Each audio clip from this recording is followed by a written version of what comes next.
Do you often hear people saying that the playing field is uneven for men versus women? Guess what? Gender imbalance really exists. But neither men nor women are winning right now. The real question we should be asking is, how can we achieve personal and professional success in spite of gender biases and inequality?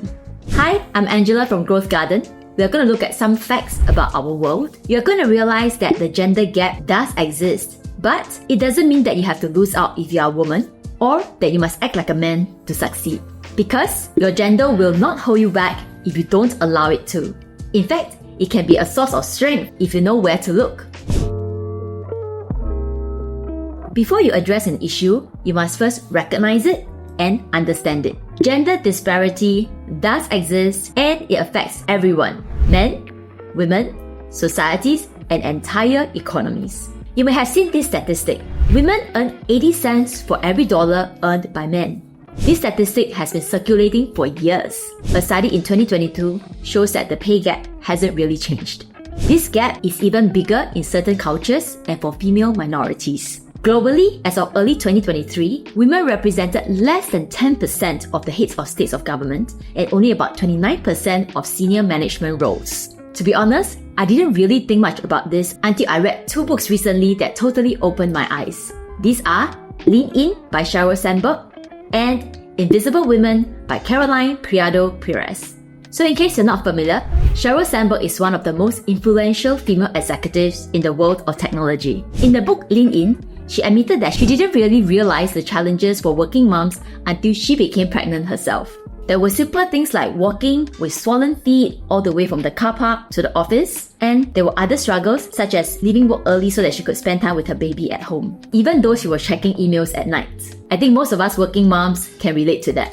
In Invisible Women, Criado Perez also pointed out many discrepancies that became obvious to me once I was aware of them. For example, do you notice that there's usually a very long queue in front of female toilets? That's because planners tend to allocate the same space for males and female toilets. Even though urinals take less space than cubicles, and women spend more than 2 times longer in restrooms due to menstrual needs and caring for kids or the elderly.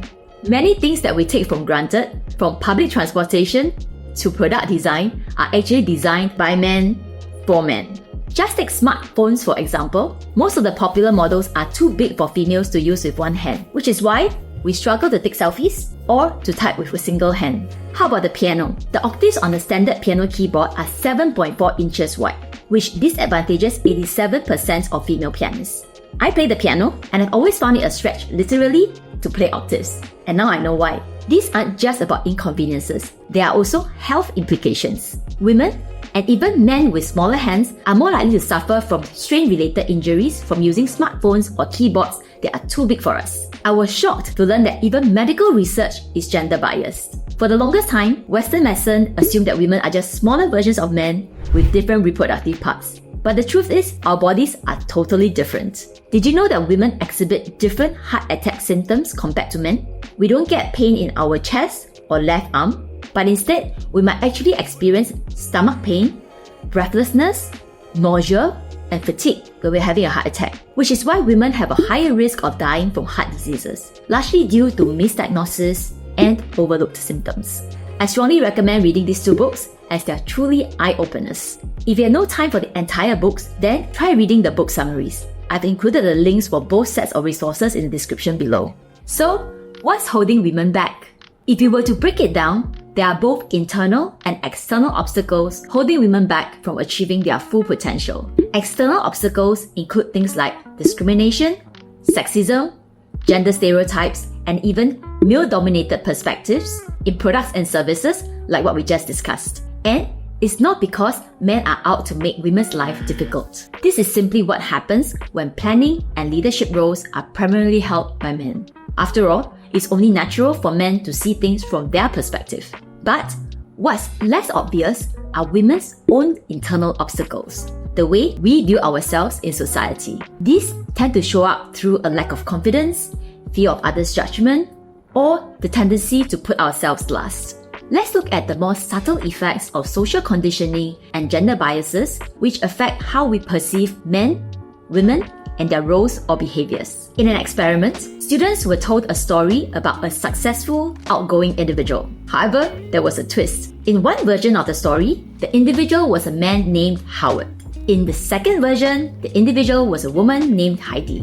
When asked for their impressions of Howard and Heidi, most of the students said that they liked Howard more than they liked Heidi. They saw Heidi as a selfish person that they wouldn't want to work for or hire. But why?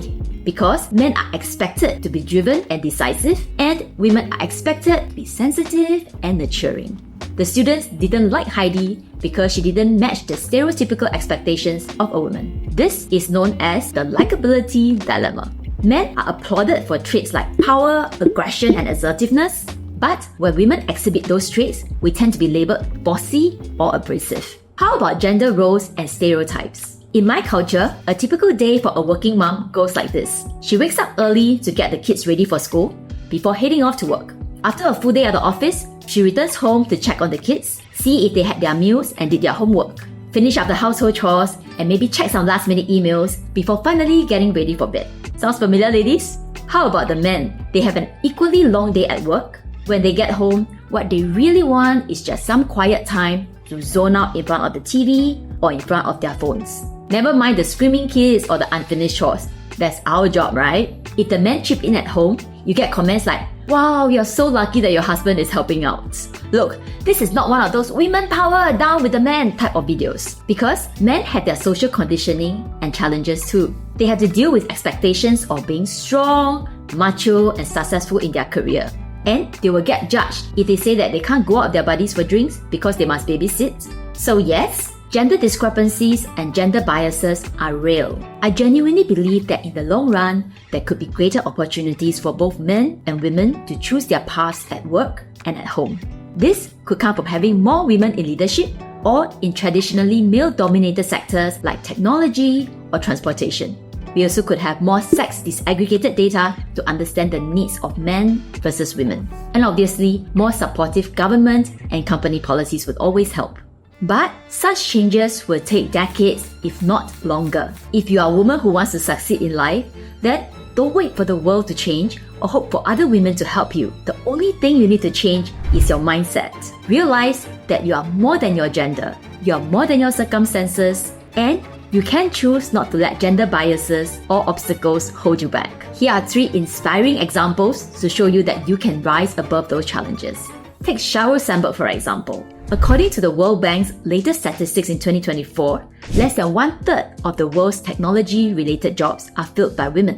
And yet, Sheryl became one of the most influential leaders in such a male-dominated space. She was behind Facebook's phenomenal growth as their Chief Operating Officer. Sheryl Sandberg has really walked the talk and made me realize that I could be doing much more in my capacity as a female entrepreneur and leader, which is why I'm doing this video.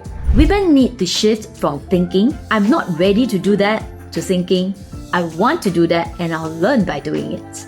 Next, we have Oprah Winfrey, who's one of my personal role models. Most of us know Oprah as a billionaire and a celebrity, but she was actually born into poverty and suffered years of sexual abuse by her cousin, uncle, and a family friend. Eventually, she ran away and blossomed under her father's care. Even then, her journey into TV and production was far from smooth sailing. For example, she landed a coveted role as a news co-anchor, but was publicly fired in less than 8 months. Yet, she never gave up. For her, each setback was just a stepping stone to another level of learning and self-discovery. Eventually, she started the Oprah Winfrey Show, which became a phenomenal success. And she has been using her influences and resources to advance the causes that really mattered to her. I was once afraid of people saying, "Who does she think she is?" Now, I have the courage to stand and say, "This is who I am." Finally, let's look at Indra Nooyi. Nooyi grew up with a homemaker mom with no formal education. Yet, it was her mom's encouragement that gave her the confidence to be whoever she wanted to be. She joined PepsiCo in 1994 and became its CEO in 2006. Over the years, she made waves in the company, including environmental sustainability and other social impacts with her Performance with a Purpose project. All these labels are what people give you, not necessarily what you are. There are so many more amazing women out there to learn from. I chose these 3 examples because they each made the best of their circumstances and overcame real obstacles to get to where they are. Now, it's your turn. What's your definition of success and what's stopping you from embracing it fully? Believe it or not, your biggest obstacle is often yourself. This statement is true for both genders, but much more so for women. Men attribute their success to themselves and women attribute it to other external factors. If you ask men why they did a good job, they'll say, I'm awesome.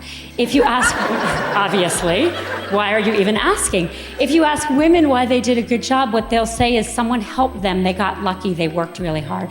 Let's look at 3 common ways that we hold ourselves back unintentionally. First, fear of others' opinions. Have you ever held back an idea at a meeting for fear of looking stupid? Or was there a time when you chose not to negotiate for a higher salary just so that it won't seem too demanding or aggressive? This is a common challenge amongst women. You might have a big dream that calls to you, but that little voice in your head keeps saying, women don't do stuff like that. You won't be taken seriously. Remember, you cannot change others' opinions. In fact, their opinions reflect more about them than about you.